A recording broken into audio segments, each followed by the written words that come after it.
Well, hello. That's a nice introduction. Thank you, Sophie. I'd like to get an idea of who I'm speaking to quickly. Nothing too taxing. Just, any freelancers in the room, if you could just raise your hand so I've got an idea. Any employees? Employees feeling trapped? Keep your hands up. Okay. Anyone owning a business? Lovely. Good to know. Good to know. Right. Well, now I know who I'm talking to. I'll start talking properly. So my name's Jennifer Roux. I'm a writer and disruptive creative. Now, if you know me, you'll know how long it took me to come up with that term and say it so confidently, so I'm quite proud, thanks. I went freelance my journey began in 2016. And like many others who probably won't admit it, I was forced into that situation. I was fired from a job that I thought was the best job I'd ever had by one of my closest friends, and now best friend, Sophie Turton. There's a big story behind that, but you can go to the Blancon website or my Twitter, it's pinned at the top. But I wasn't really free, I think, until probably last year. So in the last year, I've become more and more actually free, so embracing the free and freelance, and that's what I'm here to talk about, because there's a lot to cover and I'm not going to be able to do the lot in 10 minutes. I've got a few notes here because I'm used to having slides. So I've been in employment for many, many, many years. I mean, I've done a lot of jobs. I've been in corporate in London, I've been in recruitment, I was in marketing for 11 years, lovely industry that it is. And I always felt caged, trapped, lost, suffocated. Stop me if you any more words that anyone wants to add in there. And when I went freelance, I thought that feeling would go. I thought the cage would disappear, but it turns out I was carrying that cage along with me, and I'd built that cage. So all those years I blamed my boss, my manager, that really annoying girl in the corner, whatever it was, and suddenly I was the annoying girl in the corner. I was the one putting the pressure and the expectations and that kind of thing. And I was in a co-working space, and I remember driving in and having that feeling of, oh my God, I'm late and I failed again. And I'm thinking, who's waiting for you at the other end? No one. What are you doing?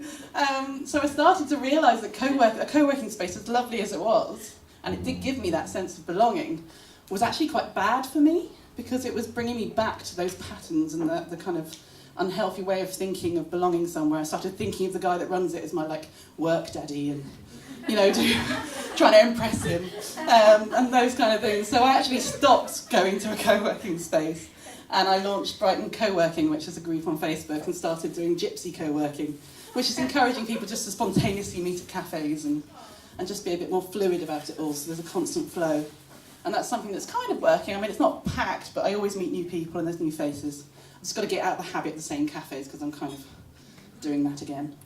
Where am I? But when I first went freelance, it was very much panic and grab, and I'm sure anyone else that went freelance knows how that feels. And I was using everything I know and every skill I have to get working, and I was doing web development and design and writing and UX, and it was ridiculous. And I became so miserable in my own reign, and I had a little mood tracker at the time, and I used to tag clients for my mood on each day. And I had a look, and most of them were making me pretty grumpy. I thought, what are you doing? So I decided to rethink that, and I thought, okay, well, what do you want to do? Which bits are you enjoying?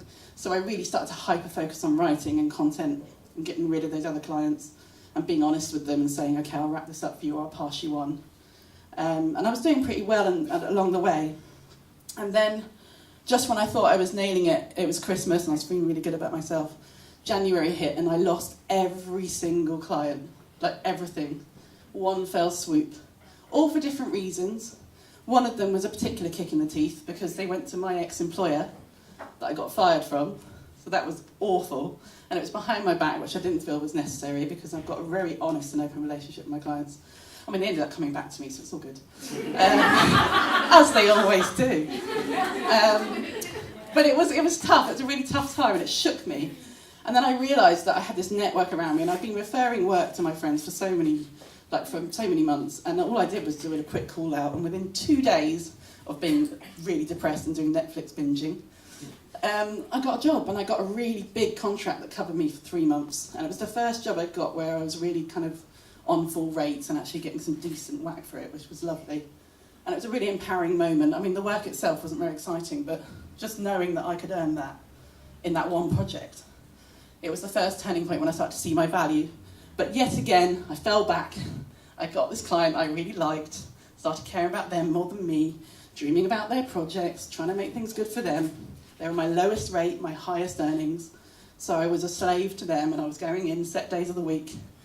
And I felt trapped, I was burnt out, I was exhausted. I remember I went to Wildfire Women around this phase, and I was watching all these women talking about how powerful they were and what they were doing. And I actually was pregnant at the time, I didn't know it.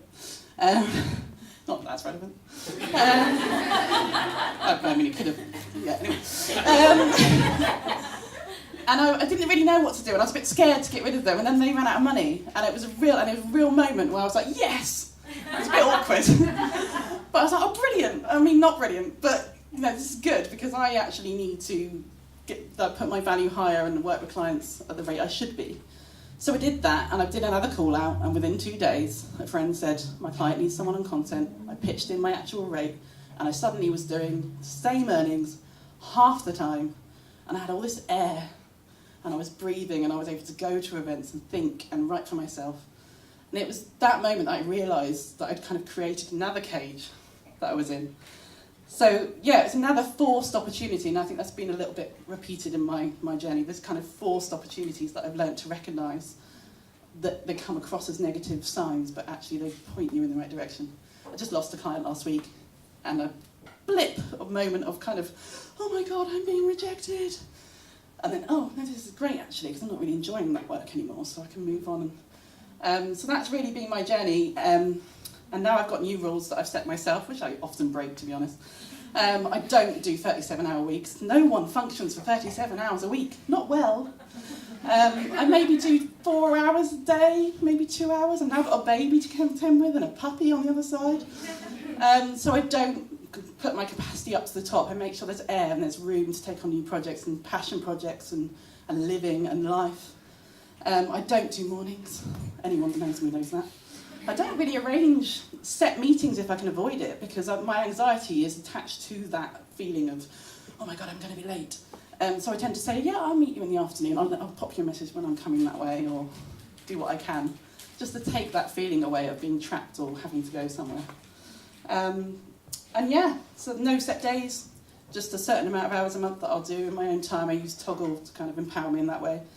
So that's really what I've learnt to do, is a self-discovery, being unapologetically me, finding my truth. And I guess that's why I'm here, because that journey has been a long journey, surrounded by my friends, and Alice and Sophie have been a huge part of that story. And hopefully I've been a part of their story too. So that's it, that's why I'm here, and there we go.